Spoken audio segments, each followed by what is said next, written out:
Gaúcho falou. Então vamos ouvi-lo. Pode ter certeza que nem mais um jogador do Grêmio vai sair. Isso tô falando para vocês. Desses que vocês têm citado, a não ser uma coisa especial que de repente pode acontecer com o Arthur ou mesmo com o Luan. Esses dois jogadores é uma incógnita. Esses jogadores podem ser negociados, sim. Aí vai depender do clube e da proposta. No mais está no controle. Pode ter certeza que mesmo nas férias eu procurava saber o que estava acontecendo, procurava trocar ideias com o presidente. Então a gente tem linha direta, como a gente sempre teve. Então, mais uma vez eu falo para vocês que está no controle. O presidente me ligou. É aquilo que eu falei para vocês, a gente tem linha direta, a gente troca bastante ideias, mas tem coisas que é preferível ficar entre a gente aqui dentro do clube, certas conversas, certos assuntos que a gente conversa, entendeu? Vocês sabem do assunto, mas a conversa fica entre eu e o presidente. Você pode ter certeza que a gente sempre procura fazer o melhor para o clube, a gente busca sempre fazer e acertar nas coisas que a gente faz. Eu acho que esse é o melhor caminho, trocando ideias e buscando o melhor. Então não foi só sobre esse jogador que a gente falou, nós falamos sobre outros jogadores também.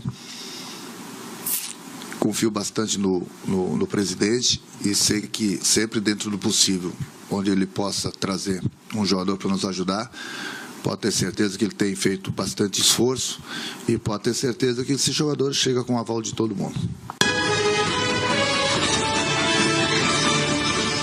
Já temos o resultado. Time do Grêmio que vem pela frente, gauchão e tudo mais. Mas o que eu queria perguntar para vocês é o seguinte: aquela história de estátua do Renato Portaluppi lá em Porto Alegre, é sério esse negócio, não é? Eu acho que pelo menos o presidente do Grêmio confirmou, né, que vai providenciar a estátua de Renato Portaluppi. Que pra mim tem que ser de sunga e óculos escuros, como a gente viu. Uma bola de futebol, fazendo não é busto, não é busto. É uma estátua, corpo inteiro. É estátua, corpo inteiro. Isso. Ele merece essa estátua, na minha opinião. Merece. Depois do ano que ele fez, depois da conquista da Copa do Brasil, já começou há 2 anos. Tudo que ele fez. Exato, olha ele aqui do lado. As 2 Libertadores do Grêmio têm participação importantíssima do Renato. Tudo que ele fez, não, ele está vivo.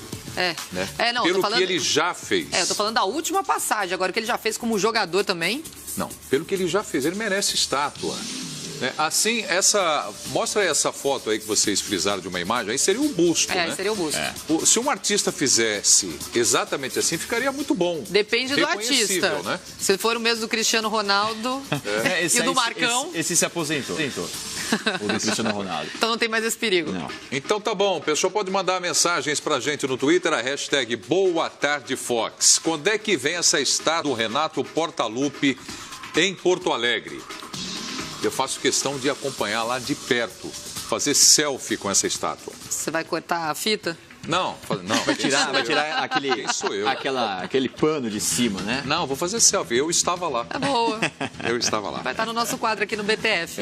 E vamos em frente. Mas aqui sobre o Grêmio, a gente está falando muito sobre contratações de várias equipes e a gente vê que o Grêmio conseguiu manter a sua base. A gente fala muito da especulação do Jeromel deixar o clube. O Renato mesmo disse que ninguém deve sair desse elenco, a não ser que haja algo muito especial com Arthur e Luan, que chamaram a atenção do futebol europeu.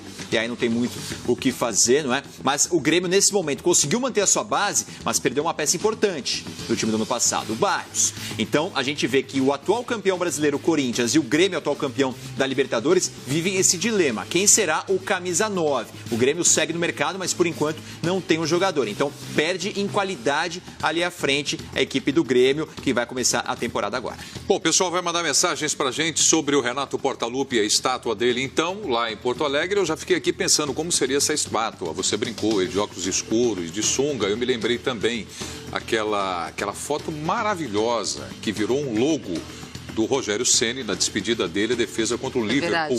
Verdade. A ponte que ele fez, a mão lá em cima. Pra sempre mito.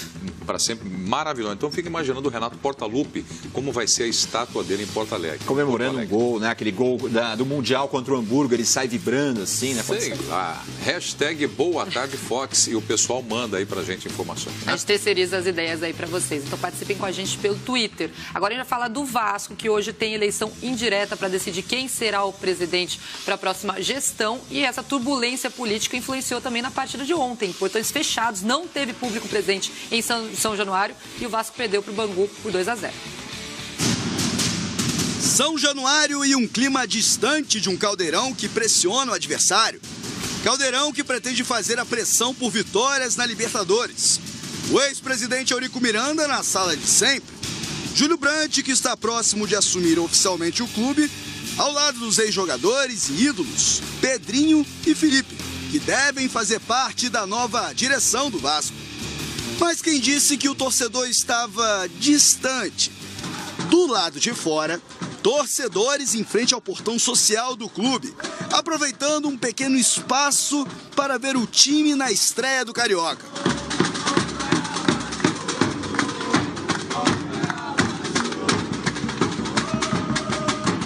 Tinha um cordão de isolamento da Polícia Militar na frente deles, mas nada tirava a atenção.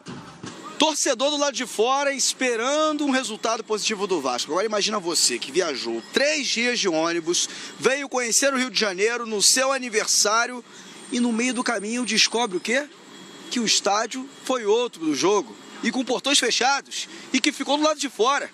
Essa é a história do seu Natan. Eu me emocionei de tanta tristeza porque era uma oportunidade.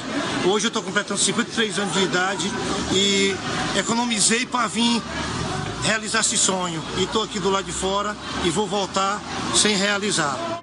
O seu Natan, torcedor fanático, não teve aquela noite esperada.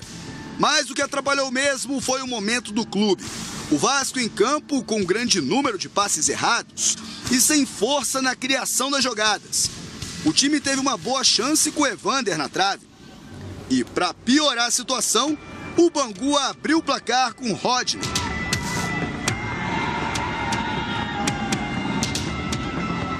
O torcedor do lado de fora seguia com a música, esperançoso. O time sentiu o momento, com salários atrasados e os últimos dias de problemas políticos, faltando pouquíssimos dias para a estreia da Libertadores. Eu não gostaria de vincular a nossa derrota hoje a tudo que se passa de forma externa. É lógico que essa resposta é uma resposta que me parece óbvia, que atrapalha um pouquinho, sim, mas eu só tenho que ressaltar que nesse período que a gente está trabalhando, nesses 13 dias que tivemos no CT, o empenho de todos os atletas foi no seu limite.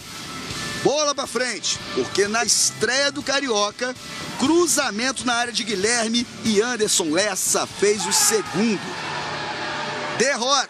E agora é hora de pensar no próximo confronto.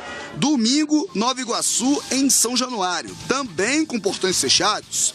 Mas e o seu Natan, hein? Não viu o time, mas a sua história chegou aos ídolos do clube lá dentro. Teve o encontro com Pedrinho e Felipe, com direito a bate-papo e autógrafo. A força do torcedor vascaíno começou 2018 longe da arquibancada. Quem faz o tamanho do clube é a sua torcida, e o Vasco é gigante. Você está acabando de dar uma prova de tão longe que veio o nosso torcedor. Lamento por ele. Realmente foi pego de surpresa todo mundo. Fomos pegos de surpresa com a decisão. Vamos passar por mais isso aí. Afinal de contas, acho que eu já joguei em São Januário mais vezes de portão fechado que portões abertos. A gente espera que depois do jogo de domingo a gente definitivamente tire isso do nosso dicionário e a gente possa fazer um ano com a nossa torcida do nosso lado. Bom, então como eu disse, hoje tem eleição indireta do Vasco e a gente vai explicar como é que funciona. Indireta porque não são os eleitores normais, são os conselheiros que vão votar. Então nós temos 300 conselheiros no total. Da chapa Sempre Vasco, que é a chapa do Júlio Brandt, são 120. Chapa Reconstruindo o Vasco, que é a chapa do Eurico Miranda, são 30. E conselheiros natos são 150. Ou seja, 300 conselheiros que vão votar hoje no presidente que vai comandar o Vasco neste ano e nos próximos 2. Pois é, a expectativa é muito grande, não há nome certo ainda aí para se especular ou dar um chute, arriscar, dar palpite. A gente espera que a solução aí para o Vasco da Gama venha o mais rápido possível, né? Agora vamos falar do time em campo? Até porque isso tudo influencia dentro de campo. O Zé Ricardo, na coletiva depois do jogo ontem, disse que essa situação política não está interferindo no futebol da equipe. Só que ele contradisse o que o Martin Silva, goleiro do Vasco, afirmou saindo do campo depois da derrota.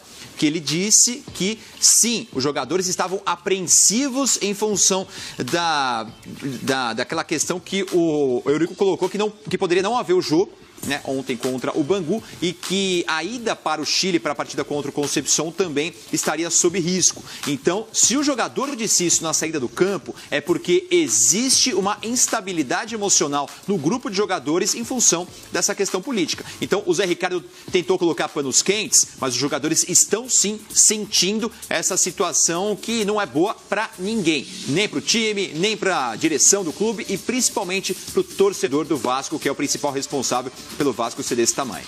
Pois é, foi a estreia do Vasco da Gama no Campeonato Carioca, estreou em São Januário perdendo e na segunda rodada vai jogar em casa também. O Vasco da Gama e todos os outros jogos agora aqui no Boa Tarde Fox. Essa é a tabela do Campeonato Carioca, segunda rodada. Tem Portuguesa e Madureira amanhã, tem Boa Vista e Macaé também amanhã. E o Fluminense vai enfrentar o Botafogo. Tem clássico já na segunda rodada do Campeonato Carioca, que acontece no sábado. Vamos continuar com a segunda rodada do Carioca, porque tem Bangu e Volta Redonda no domingo, no Moça Bonita. Tem Vasco e Nova Iguaçu domingo. Esse jogo é em São Januário e mais uma vez com os portões fechados. Não terá torcedor dentro do estádio. Flamengo e Cabo Friense se enfrentam no domingo também. As informações, então, do Campeonato Carioca, vem aí o final de semana e a segunda rodada. E agora o São Paulo Futebol Clube acompanhando o treino do